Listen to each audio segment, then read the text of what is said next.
The Architecture in Children project is a very new interdisciplinary, integrated educational program which teaches basic skills to children in a totally new way.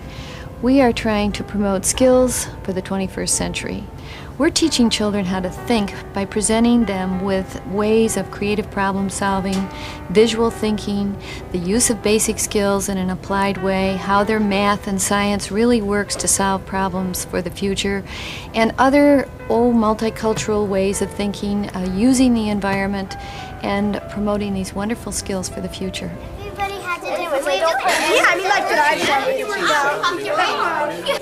Are you making that cabbage thingy? Yes, it's really hard. For years, schools have been teaching skills to kids and teaching information, but what we're finding now is information and even needs for skills changes so fast that we become obsolete. So what we're trying to do is teach children how to think and how to learn so that when they go out into the world, both as children continuing to learn and later as adults, they will have the skills they need to deal with a world that keeps changing, and that they will be able to find new information, they will be able to solve problems, they will be able to think creatively. One of the things the Architecture in Children program teaches is different views, different ways to think visually. One of them is the section drawing.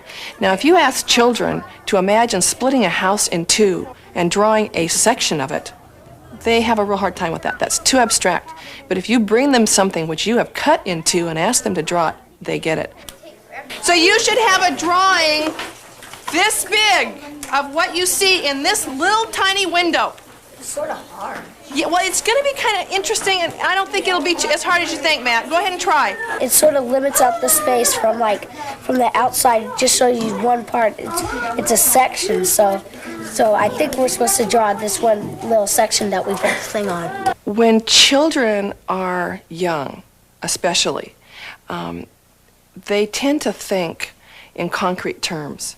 They simply aren't ready for large abstractions.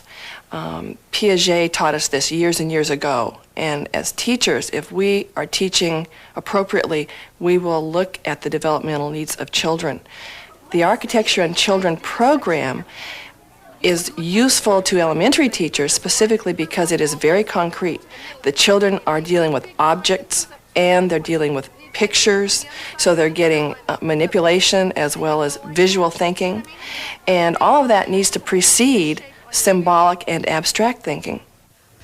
One of the exciting things about this project is that we are combining the field of education with the field of architecture. And we are bringing teachers into schools of architecture where they are learning some of the design studio techniques for teaching. With the kids where you did a grid? Mm-hmm. No, I haven't tried with the grid. Yeah. I tried it just with the window. As a professional, I like to continue growing, and as a person, I like to continue growing because I need to be intellectually stimulated too.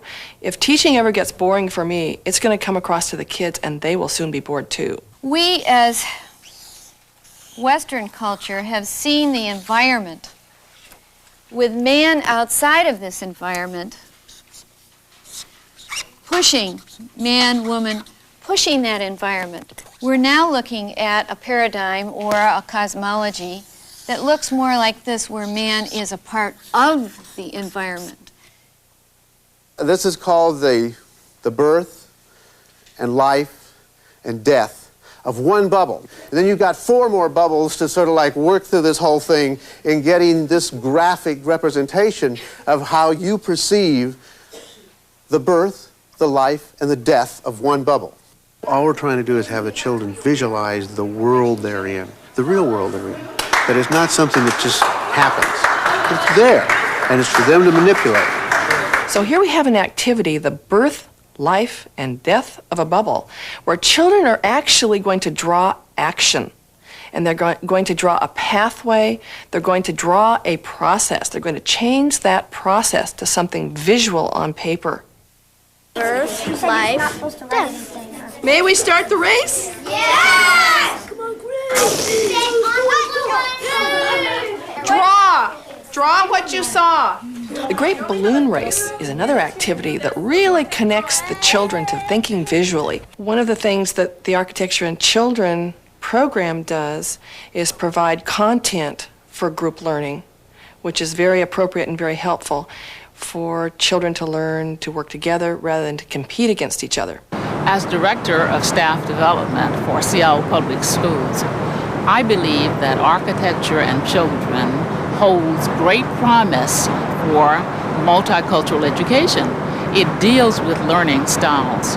When youngsters come into our classrooms, they bring with them their culture as well as their learning styles. Therefore, we can make use of this in helping them come up with creative, different, and better ways of solving problems. It's not about teaching architecture, it's about teaching how to think.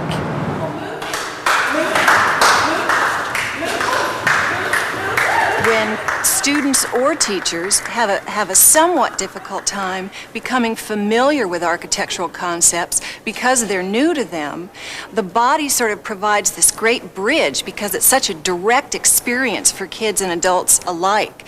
It really allows them to experience the concept that they're working with. Take your shape and expand it in a way so that you're still maintaining the integrity of your shape, but you've increased the scale so that it's a really expanded view, somewhat like what you did this morning with your drawings of fruits and vegetables.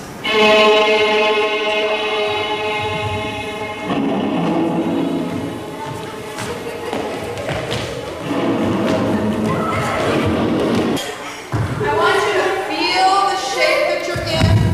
Now I want you to move something to make that shape asymmetrical. Children learn in a lot of different modes, and one way children learn really well is through their bodies.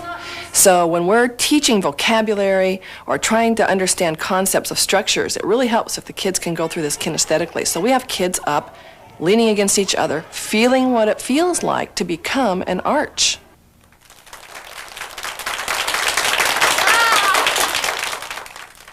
One of the things that kids need to learn, and maybe adults too in our society, is that the learning process is really important.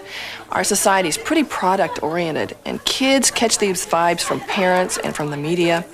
I think it's real important for children to be able to take risks, and they can only do this when they can back off from that product orientation and feel comfortable that their process is worthwhile. One of the little tools that the architecture program uses to help kids with this is simply teaching them to use tracing paper.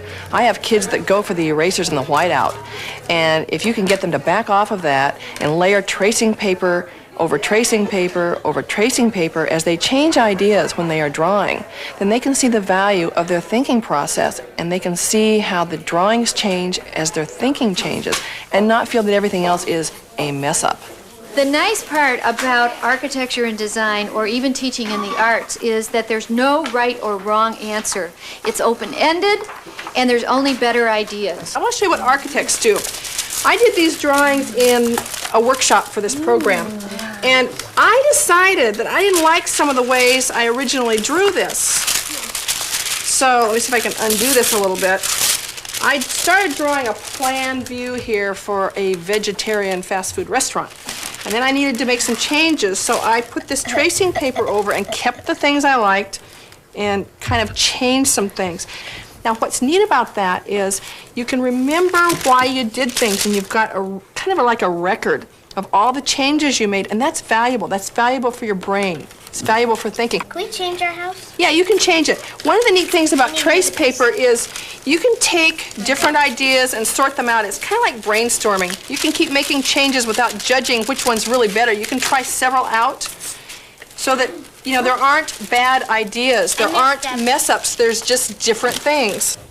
There has been a lot of research lately on learning styles and multiple intelligences, and how we need to really look at different ways of teaching different children. That some children may learn better visually and spatially.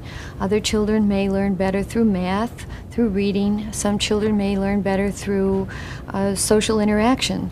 This program seems to provide a variety of ways that children can learn through these multiple intelligences. The purveyor of the learning style in this case is creativity or creative problem solving. So we feel that it is going to enhance all children's learning, whether they come from another country, whether they are children at risk, whether they are children who are gifted, whether they are kindergarten children, or whether they're in the 12th grade. What's the change here? I only have a little skinny piece for my sister's room, so I'll make it a little bit better. Okay, so you gave your sister more space? Yeah, but I shouldn't have. A real important part of the program is to take children out into the built environment where they will actually connect with the world. And again, this is integrated studies. Just as subject matter in the classroom needs to be connected, children need to be connected to the world. We are not isolated in a classroom. We need to be out using the community as our classroom. Does this look like a building that you've seen pictures of before, or yeah? Do you recognize any kind of building parts on the building? Like what? Now make a Gothic arch, you guys. Now see if you can curve it into a Roman arch. See if you can make it really curvy on top. So there's the main entry to the building with the 3 arched entryway. I think I'll go out. We're going out, we're bringing professionals in. This not only encourages the teacher and adds some realism to the program, but it also really inspires the kids to see a real person working in a field. I think that the program serves as a model for all kinds of studies where we need more community people in the schools. We're not really teaching architecture, are we? We're teaching a way of thinking, and we've borrowed the way of thinking and creative problem solving from the architectural design studio, and now we're trying to transport it and translate it to the American classroom. Architecture has little to do with math. Okay, how? Like a 90-degree angle is a quarter of 360 degrees. And where do 90-degree angles show up in architecture? Well, like in corners. That one time that you took us to the house that Frank Lloyd Wright built, it really made me start thinking that architecture is really cool and stuff, because I really like that house. And I started to keep my eye out to see like other houses that are really neat, and I try to figure out what kind of architecture there is on it. As a parent, I'm really pleased to see this program in the public schools because I see every child learning new problem-solving skills, not only about architecture and the environment, but other areas that they can apply this to. That I can see them getting more connected to their world. They know how their world is built, and they can then interact with that world. It's just really a good experience, and I think everybody that doesn't have architecture should get it. As a fellow in the American Institute of Architects and as the CEO of a large company, I have a big concern about what education can do for our society. And I got involved in this program seeing an opportunity to make a big change. What has happened is that it's a project that was introduced that is basically to motivate children to have a larger interest in the basic sciences by combining the relationship between basic skills like math and sciences and social studies with a connection to the real world around them.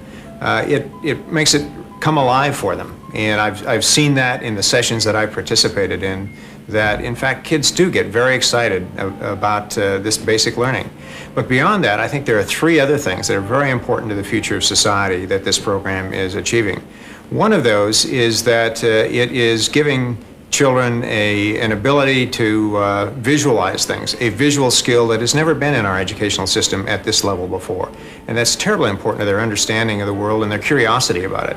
The second thing is that it brings a creative problem-solving methodology to them, which comes, from my perspective, out of what happens in the design studio, i.e. you're looking at multiple values and multiple problems and trying to come up with an answer in a situation where there may not be just one answer. It teaches them to think, and that's terribly important for the future of society. And finally, the last thing that I think is very important to the competitiveness of American industry is that it teaches team problem solving, the integration of what they can do with what other people can do and arriving at a clear and creative direction. And I think that combination is unique in education, and it's a great opportunity to participate in and really change society.